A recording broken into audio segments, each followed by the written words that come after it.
Tempat kejadiannya yaitu di Air Dingin, Kelurahan Balai Gadang, Kecamatan Koto Tengah, Kota Padang. Ini TKP-nya. Kemudian terkait dengan tersangka ini ada ditetapkan oleh penyidik sebanyak 2 orang. Jadi tersangka itu adalah yang pertama berinisial M, usia 32 tahun, pekerjaan swasta, yang mana tersangka pertama ini adalah merupakan kekasih daripada korban atas nama inisialnya HRM. Ini yang tersangka pertama adalah merupakan kekasih korban. Kemudian tersangka yang kedua ini berinisial MC, 35 tahun, merupakan karyawan kontrak salah satu rumah sakit di Bukit Tinggi. Ini tersangka yang kedua. Kemudian yang perlu saya jelaskan kepada rekan-rekan media terkait dengan kejadian ini, sudah dilakukan beberapa pemeriksaan terhadap saksi-saksi, yaitu sebanyak 17 orang saksi sudah dilakukan pemeriksaan. Kemudian yang perlu saya sampaikan waktu kejadian. Waktu kejadian ini yang pertama diketahui pada hari Jumat tanggal 6 Januari 2017. Kemudian dari pemeriksaan saksi-saksi ini maka sudah disita beberapa barang bukti. Jadi barang bukti yang sudah disita itu sebanyak 9 macam barang bukti, ya. Jadi sudah disita oleh penyidik sebanyak 9 macam barang bukti. Kemudian yang perlu saya jelaskan tentang kronologis kejadian. Kronologis kejadian yaitu diawali dengan pada bulan September 2016, tersangka M dengan korban HRM ini sudah berkenalan, didahului dengan perkenalan, yang mana kedua-duanya ini merupakan salah satu karyawan perusahaan rokok PT HM. Jadi sama-sama merupakan karyawan perusahaan rokok. Kemudian dari hasil perkenalan ini mereka menjalin hubungan pacaran, dan lebih jauh mereka melakukan hubungan intim. Kemudian dari hubungan intim ini korban hamil.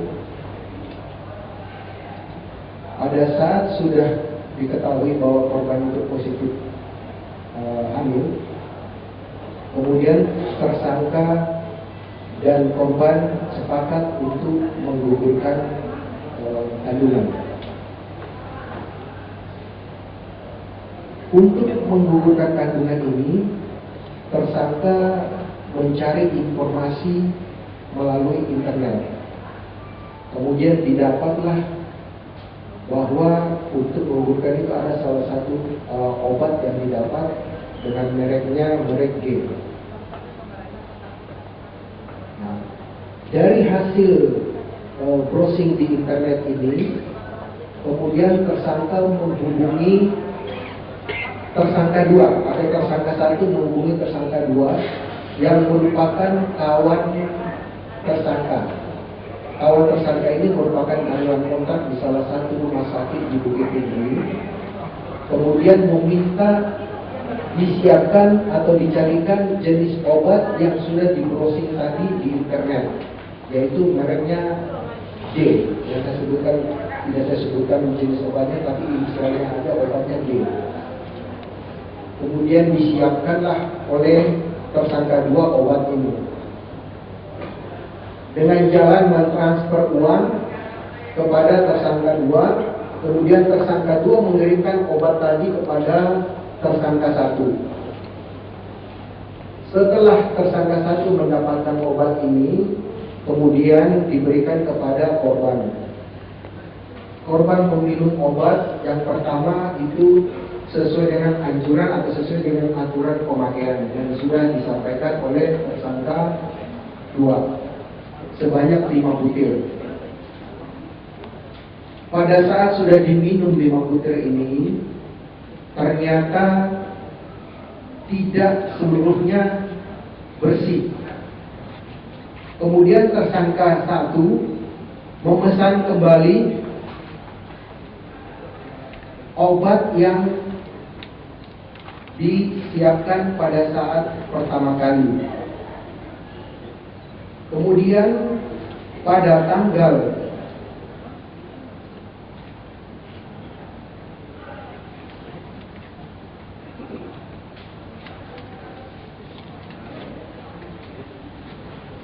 tanggal 27 Desember 2016,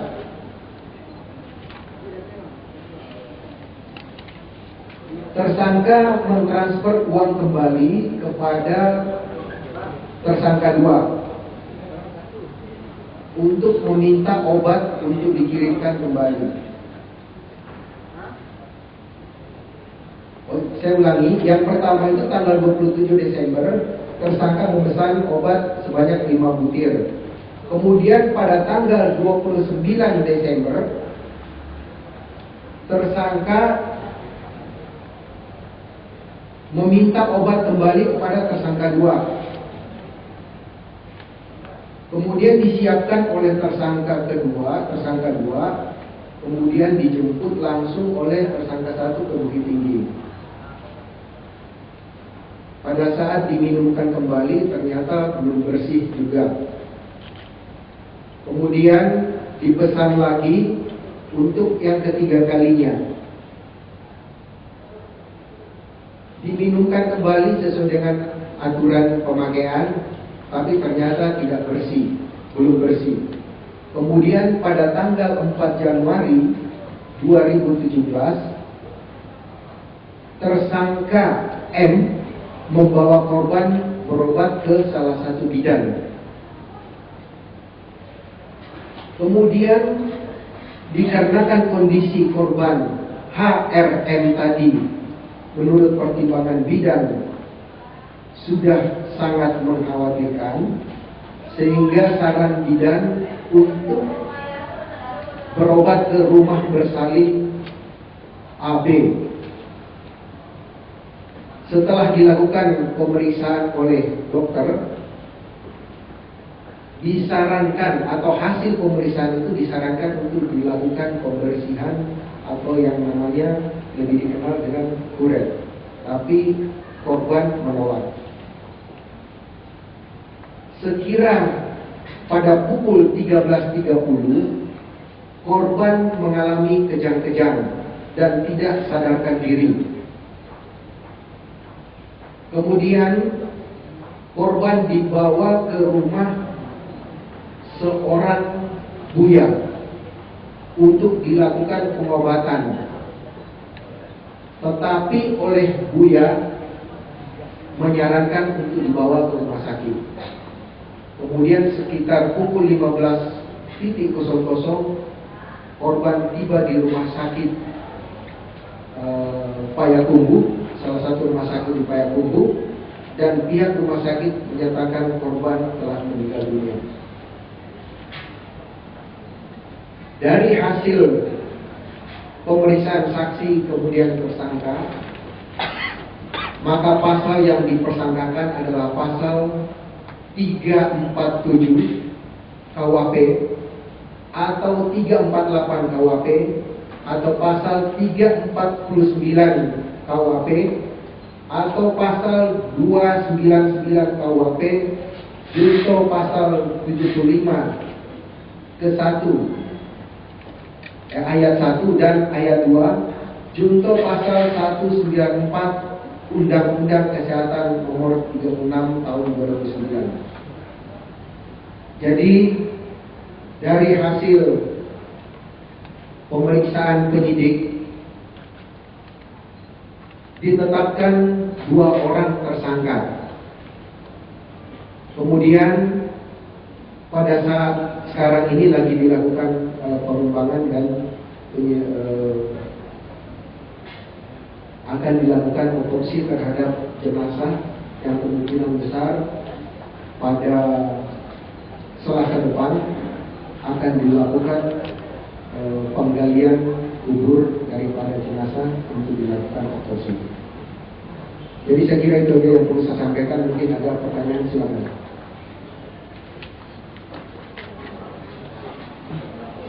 Habis. Tadi sebutkan sampai 2 kali minum obat yang sama, Pak ya. Itu ada perlakuan lain tidak selain dari minum obat sehingga korban ketika dibawa ke bidan kondisinya sudah sangat lemah? Baik, jadi bukan 2 kali, sudah 3 kali.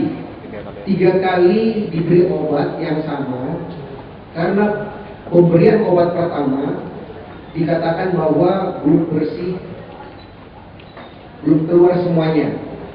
Kemudian diberi juga minuman obat yang kedua dengan alasan yang sama. Kemudian dipesan juga yang ketiga, sehingga kondisi korban menurun.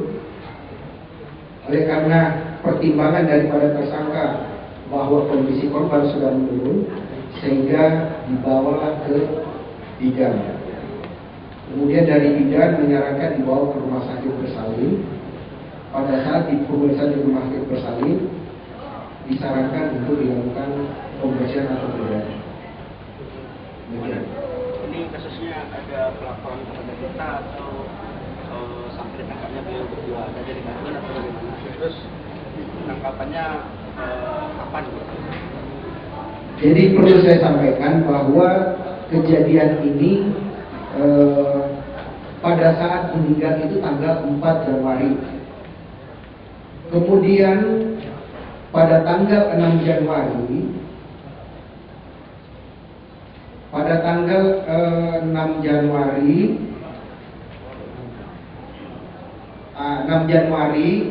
ini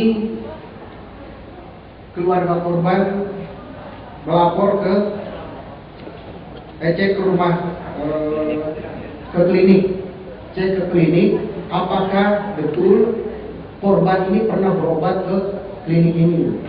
Kemudian oleh klinik disampaikan bahwa pernah berobat ke sini. Berdasarkan hasil daripada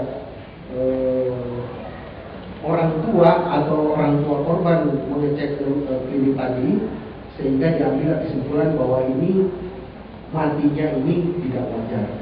Pasti ada sesuatu di balik kematian ini, sehingga orang tua korban berembuk, kemudian baru melaporkan ke Polda Sumbar. Tanggal 16. Jadi tanggal 4 ke tanggal 16 itu berarti 10 hari. 10 hari setelah kematian korban, kemudian keluarga korban melaporkan ke Polda. Kalau tersangka ditangkap tanggal berapa? Tersangka diamankan tanggal 18 Januari. Lokasinya? Di Bukit Tinggi, di Bukit Tinggi. Yang perempuan dulu mana? Ya, yang laki. SK2-nya juga pada hal yang sama. Kedua. Tanggal 19.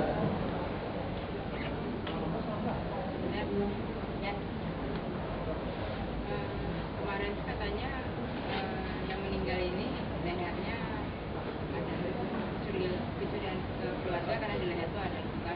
Itu ada nggak ada usaha lain nggak? Karena di lehernya ada luka.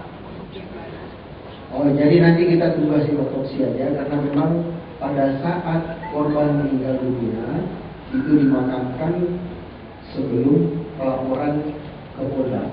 Jadi kita belum tahu. Itu nanti hasil otopsi baru bisa diketahui. Itu obat G tadi berapa jualnya per butir? Kemudian apakah yang bersangkutan asisten atau profesor dari rumah sakit bisa dijelaskan rumah sakit mana? Rumah sakit Ahmad Bukhara. Jadi yang bersangkutan itu sebagai pegawai kontrak ya, pegawai kontrak di rumah sakit, salah satu rumah sakit di Bukit Tinggi. Swasta dari mana? Inisial rumah sakit. Inisial aja mana? Yang rumah sakit AN.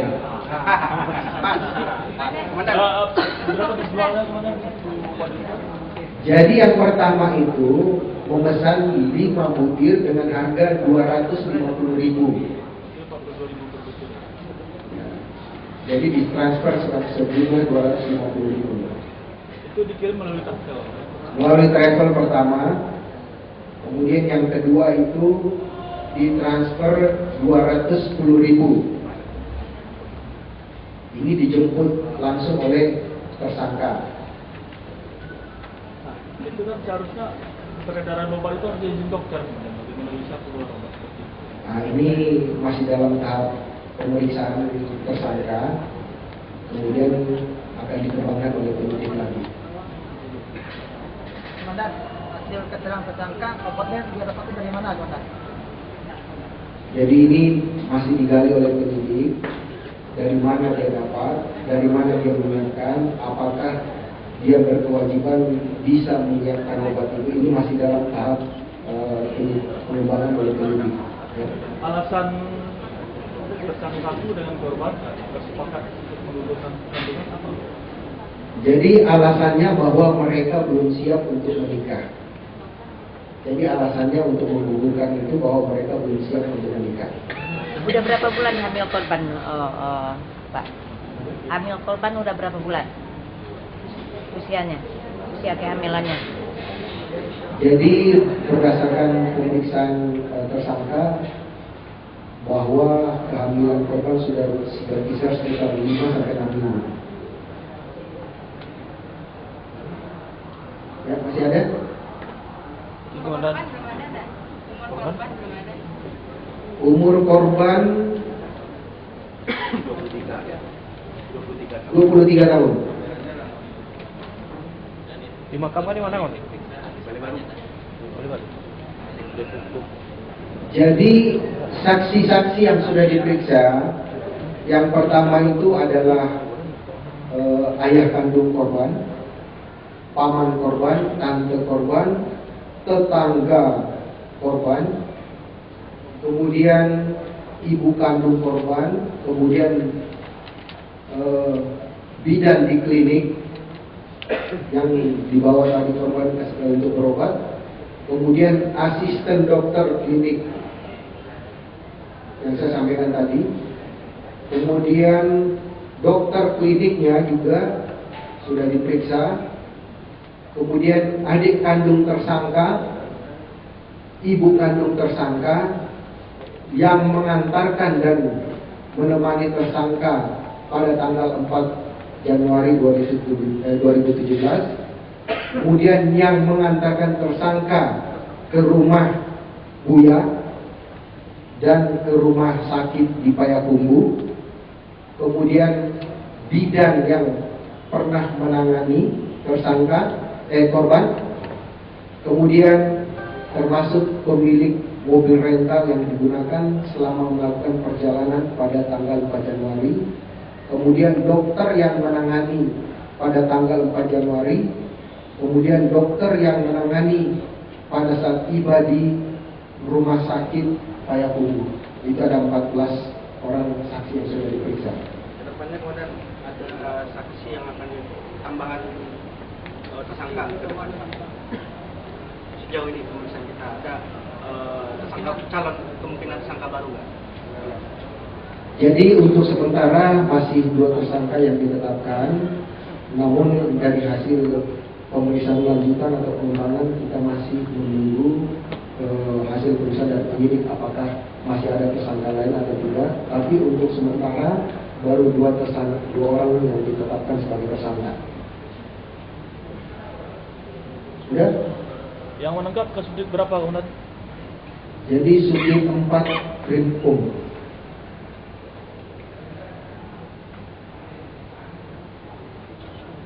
Sudah?